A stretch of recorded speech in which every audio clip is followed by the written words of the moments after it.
Notre dossier ce soir avec cette bataille autour du renard dans les Deux-Sèvres. Il est classé comme nuisible car il fait des dégâts dans les élevages du département. Près de 1000 bêtes sont abattues chaque année. C'est de la persécution selon des associations et des élus qui veulent au contraire protéger l'animal. Le débat autour du renard n'est pas une fable. Reportage Alain Darégrand et Romain Bureau. Ce matin, près de Beslev, dans les Deux-Sèvres, c'est le renard qui a été le plus malin. Ah si, Tapa est parti. Il n'y a plus qu'à revenir. Il a déjoué un des 18 pièges installés par Yvon Grousset et Michel Richard à la demande d'agriculteurs. Il est passé sur le piège. Oui, et quand le sol est très gelé, parfois ça ne fonctionne pas. Il reste les vestiges du pigeon. Un pigeon positionné comme appât au milieu d'un couloir de fumier. De chaque côté, un piège dissimulé. Et quand par l'odeur alléchée, le petit canidé s'aventure, l'animal pris à la patte est alors abattu sur place. Ce dispositif fait partie de l'arsenal pour réguler les populations du petit animal roux, classé nuisible. Le prédateur peut donc être pourchassé toute l'année.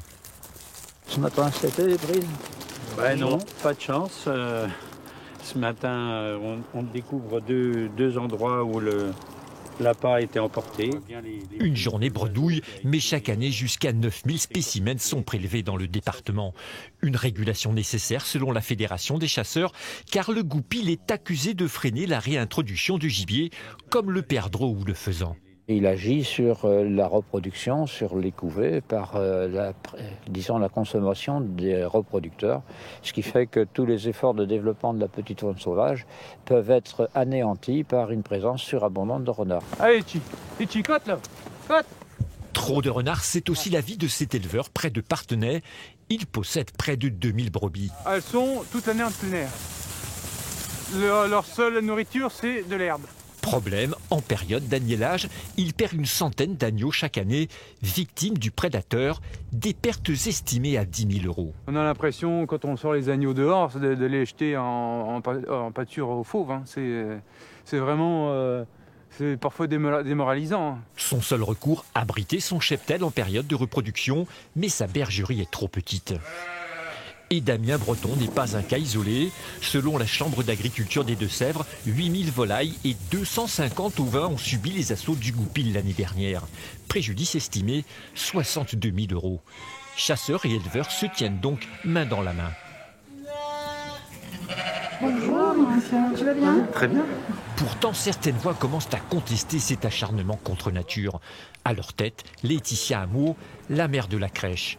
Ce soir, avec d'autres élus, elle organise une réunion publique d'information. Le but, c'est bien qu'on soit ensemble pour découvrir cet animal, pour comprendre qui est cet animal, savoir comment il vit, comment il participe à la biodiversité. Aujourd'hui, on considère que le renard n'est pas une espèce qui occasionne des dégâts, que c'est un vrai auxiliaire de culture, que c'est un animal qui a toute sa place dans la biodiversité.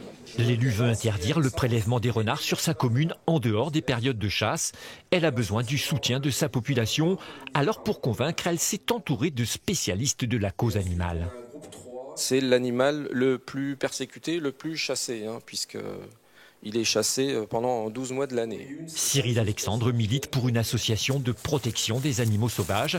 Il nous emmène en forêt de Chizé, là où le renard échappe à toute régulation. Typiquement ici, nous avons une entrée de blaireautière.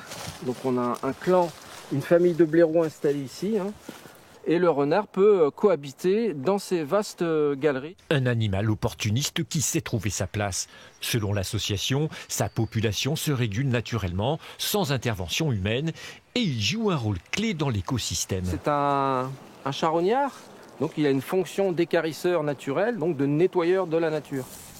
Il peut se nourrir aussi de graines et de baies, et il contribue à la dissémination naturelle des graines pour favoriser la régénération des plantes et des arbustes. L'association demande elle aussi la déclassification du renard des espèces nuisibles, une démarche fastidieuse mais possible. 118 communes du Doubs ont récemment obtenu une pause dans la régulation du petit animal roux.